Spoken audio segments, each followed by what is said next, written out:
Primarschule früher war einfach eine andere Welt gewesen. Er mag sich noch an die schäbigen Holztische erinnern mit diesen schäbigen Stühlen. Jedes Mal hast du dein Knie irgendwie angeschlagen. Ich sage euch, das Schulzimmer, das schmecke ich immer noch. Oder aber auch noch schlimmer sind die Schwämme früher gewesen, wo du hast die Wandtafeln putzen. Ganz ehrlich übrigens, so die hure Ämtli mit Wandtafeln putzen und dann bekommst du ein Sternchen, über wenn du es gut gemacht hast und es ja nicht vergessen gegangen hast. Oh mein Gott. Aber zurück zum Thema, die Schwämme, die sind doch 30, 40 Jahre lang einfach nur dort gelegen. Was die alles schon miterlebt haben, ach du meine Güte.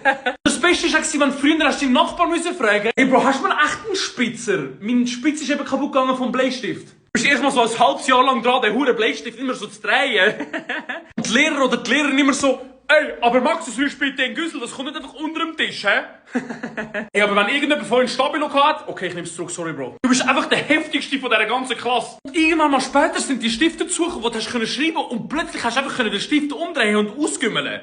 Hä? Die sind aber in jedem Test verboten gewesen, weil du hättest ja nach dem Test, nachdem das alles korrigiert war, noch verbessern. Mann. Das hat einfach auch die geileren Spiele gehabt, irgendwie in der Mittagspause, habe ich das Gefühl. Wie ist das gegangen mit dem Tuch, wo du hast drunter gehen? Wie hat das nochmal geheißen? So ein Regenbogentuch gewesen und du hast so drunter und dann hast du so, und was weiß ich. Weiss jemand, was ich meine? Schreibt mal einen Kommentar, habt ihr so einen Stabilo-Stift gehabt oder irgendwie den, den du ausradieren konntest? Gut, ich bin ehrlich, ich bin mal froh gewesen, wenn ich überhaupt mal einen Stift dabei hatte.